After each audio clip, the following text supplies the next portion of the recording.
புதுக்கோட்டை மாவட்டத்தில் வாக்காளர் சிறப்பு தீவிர திருத்தப் பணி தற்போது தொடங்கி நடைபெற்றுக் கொண்டிருக்கிறது. இது பற்றிய மேலும் விவரங்களை வழங்குவதற்காக செய்தியாளர் ஷேக் அப்துல்லா இணைகிறார். ஷேக் அப்துல்லா, புதுக்கோட்டை மாவட்டத்தை பொறுத்தவரைக்கும் எத்தனை சட்டமன்ற தொகுதி இருக்கிறது? எவ்வளவு பிஎல்ஓஸ் இந்த பணியில் ஈடுபட்டிருக்கிறாங்க? விவரங்கள் என்ன? தமிழ்நாடு உள்ளிட்ட 12 மாநிலங்கள் மற்றும் யூனியன் பிரதேசங்கள்ல வாக்காளர்கள் சிறப்பு திருத்த முறை பணிகளை தேர்தல் ஆணையம் மேற்கொள்வதாக அறிவித்திருந்தது. இந்நிலையில்தான் தமிழ்நாட்டில் இந்த பணிகளை மேற்கொள்ள திமுக உள்ளிட்ட அதன் கூட்டணி கட்சிகளும் எதிர்ப்பு தெரிவித்து தமிழ்நாடு முதலமைச்சர் தலைமையில ஒரு அனைத்து கட்சி கூட்டத்தை கூட்டினாங்க. இந்த கூட்டத்தில் கலந்து கொண்ட பல்வேறு கட்சிகளும் இந்த வாக்காளர்கள் சிறப்பு திருத்த முறைக்கு எதிராக தங்களது கண்டனத்தை தங்களோட கருத்தை பதிவு செஞ்சிருந்தாங்க. இந்நிலையில் தான் அவசர கதியில இந்த பணியை மேற்கொள்ளக்கூடாது என்பதுதான் அனைவருடைய கருத்தாக இருந்துட்டு இருக்கு. இந்நிலையில் தான் இன்று தமிழ்நாடு முழுவதும் தேர்தல் ஆணையம் இந்த வாக்காளர்கள் சிறப்பு திருத்த முறை பணிகளை முழுவீச்சில் தொடங்கியிருக்காங்க. குறிப்பா புதுக்கோட்டை மாவட்டத்தை பொறுத்தவரையும் 6 சட்டமன்ற தொகுதிகள் இருக்கு.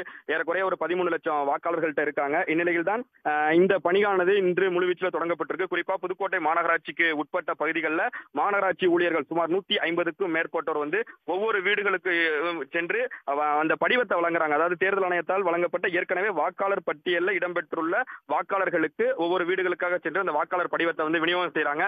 மேலும் அந்த தேர்தல் ஆணையத்துடைய பிஎல்ஓ என்ற மொபைல் போன்ல உள்ள செயலியை அந்த செயலியில அந்த வழங்கப்படக்கூடிய படிவத்துல ஒரு QR கோடு ஒன்று கொடுத்திருக்காங்க. அந்த கோடை ஸ்கேன் செஞ்சு அதுல இந்த படிவத்தை இந்த வாக்காளர்களுக்கு வழங்கிட்டோம் அப்படின்னு சொல்றத அதுல உறுதிப்படுத்துறாங்க. மேலும் அந்த வாக்காளர்கள்ட்ட கொடுக்கும் பொழுது இந்த படிவத்தை இந்த மாதிரியான விஷயங்களை இதுல பூர்த்தி செஞ்சு நீங்க திரும்ப நாங்க வரும்போது வழங்கணும்னு ஒரு ஆலோசனையை கொடுத்து அதை வழங்கிட்டு இருக்காங்க.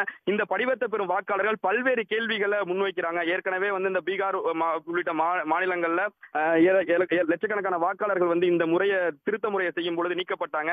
அது போல எங்க பெயர்களும் நீக்கப்படுவதற்கான ஒரு வாய்ப்பு இருக்கா அப்படின்னு அவங்களுடைய சந்தேகத்தை கேட்ட பிறகு அந்த படிவத்தை பெறக்கூடியதை நம்மால் பார்க்க முடிகிறது. அந்த படிவம் கொடுக்கப்பட்டு குறிப்பிட்ட நாட்களுக்கு பிறகு நாங்கள் மீண்டும் வருவோம், அந்த படிவத்தை நீங்க பூர்த்தி செய்து எங்களுக்கு வழங்க வேண்டும் அப்படின்னு அந்த மாநகராட்சி ஊழியர்கள் ஒவ்வொரு வீடுகளுக்காக சென்று கூறி வராங்க. அதே போல இந்த பணி 1 மாத காலம் நடைபெறுவதாக தெரிவிக்கிறாங்க. ஏன்னா புதுக்கோட்டையை பொறுத்த வரைக்கும் 13 லட்சத்துக்கும் மேற்பட்ட வாக்காளர் இருக்காங்க. இந்த 1 மாத காலம் என்பது இங்க இருக்கக்கூடிய பணியாளர்கள் அது போதுமானதாக இருக்காது. ஏன்னா சட்டமன்ற தேர்தல் இன்னும் 6 மாத காலத்திற்குள்ள தமிழ்நாட்டில் வரப்போகுது. இதுக்கு இந்த 1 மாத காலம் போதுமானதா இருக்காது. தேர்தலுக்கு பிறகுதான் இந்த முறையை மேற்கொள்ளுங்கிறதா பல்வேறு கட்சிகளுடைய கோரிக்கையாக இருந்து வருகிறது. திமுக கட்சியினர் கூட இது குறித்து நீதிமன்றத்திலே வழக்கு தொடர உள்ள நிலையில இது போன்ற இந்த பணிகள் தேர்தல் ஆணையம் இன்று தொடங்கியிருக்கு. பொதுமக்கள் அந்த வாக்காளர்களுக்கும் பல்வேறு கேள்விகளை முன்வைக்கிறாங்க. அந்த கூட வரக்கூடிய ஊழியர்களிடம் மாநகராட்சி ஊழியர்களிடம் பல்வேறு கேள்விகளை முன்வைக்கிறதையும் நம்மால் பார்க்க முடிகிறது. அதனால இதை முறைப்படுத்தி இந்த வாக்காளர் சிறப்பு திருத்த பணியை மேற்கொள்ளணும். எந்த ஒரு உண்மையான வாக்காளர்களும் இந்த பட்டியலில் இருந்து நீக்கக்கூடாது. அதன்படி இந்த திருத்த பணிகளை மேற்கொள்ள வேண்டும் என்பதே அனைவருடைய எதிர்பார்ப்பாகவும் இருக்கிறது. உடனுக்குடன் செய்திகளை தெரிந்து கொள்ள சன் நியூஸ் பெல் ஐகானை கிளிக் பண்ணுங்க.